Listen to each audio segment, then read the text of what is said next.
Hello again. Well, here's one of those emails from one of my viewers that I am compelled to share with my subscribers. The viewer wrote, "Hello, Gabe. I enjoy your news updates immensely. Please allow me a couple of minutes of your time. I know you're busy. I'll condense this as much as possible.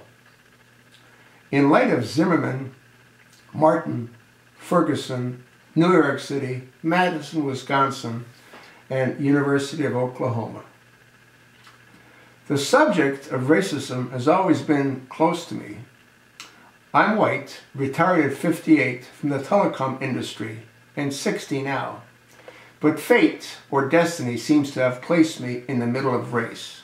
Political correctness, amazing race baiting manipulation, most of my work career.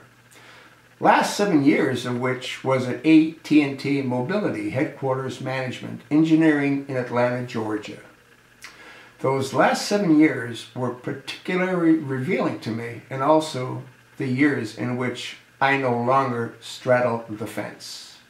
No more would I be quote-unquote guilted or ashamed to be white. My bosses were black, and I think about 60% of my office floor was black. I'll sum it up, that 7-year experience simply with what many call, quote, reverse discrimination, end of quotes. Although I disagree with the term, unwanted discrimination is wrong, period. But I'm writing you to share my overall conclusion on racism in America based upon my own experience. An opposite experience to that which media promotes and politicians exploit. I've shared this in other forums with surprising acceptance, particularly with younger folks, university types. I think because they're resisting the constant bombardment of multicultural and diversity propaganda. It wears on you. All the Fortune 500 companies push the propaganda. Seminars, monthly tests given, people lie simply to keep their jobs. But my point is the obvious concerned effort at a national level, by deduction, that all the Fortune 500 companies push it, as do all federal and state offices. Here's my quasi-essay on the subject. It's a bit philosophical, so you may want a bucket nearby. I certainly don't expect you to agree with all of it, but perhaps some of it will resonate. Feel free to share all or part or none. Above all, thanks for your time." And he signs it, Glenn Disley. And I'll attach the link. He goes on to say, "You can shut down fraternities and kick people out of schools, but racism will remain. This is what happens whenever institutions and governments attempt to control narrative, manipulate social ambiance with multicultural and diversity programs and propaganda. Free thought and free speech goes underground. You cannot stop what is natural. You cannot imprison and even torture, but you cannot kill that which is quote-unquote natural in people. You can force them to take sensitivity seminars, test them monthly. They'll just lie in order to pass the tests. We're seeing the beginning stages of the collapse of Marxist propaganda, i.e., political correctness, and the reconstruction of the spirit of the Republic. We're seeing academic Marxist brainwash dissolving and Anglo-assertiveness strive to become healthy again. We're seeing white guilt evaporate and natural, empirical awareness revive.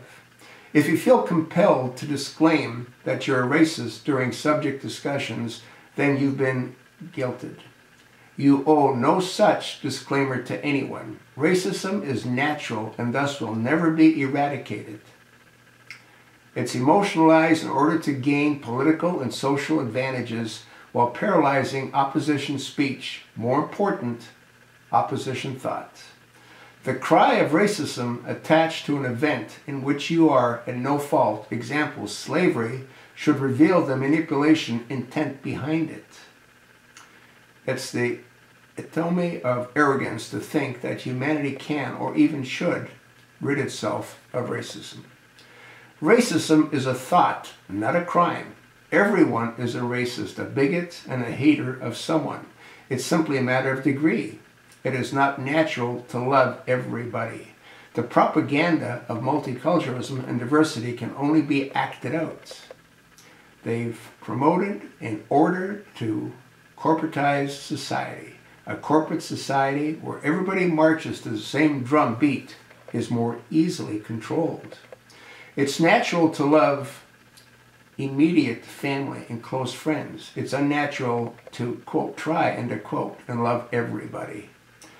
To attempt it is to join the synthetic masses who forfeit their individualism and empirical sense in exchange for social acceptance.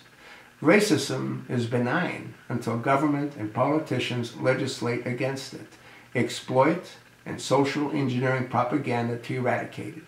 Racism can be acted away, but cannot actually go away. Constant race propaganda eventually integrates the translation from thought. It's a crime.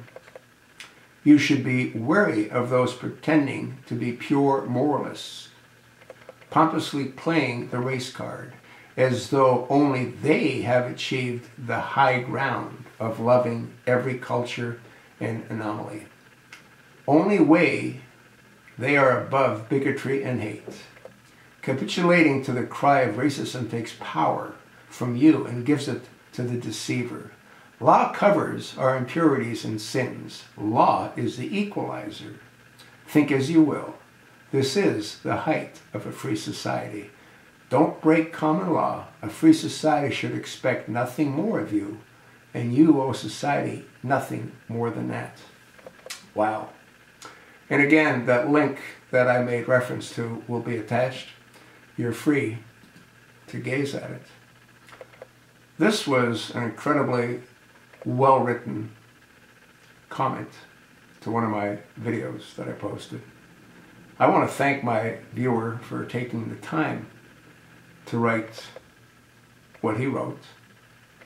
I hope you take the time to listen to what he wrote. Check out his link and pass it along, as I have to you.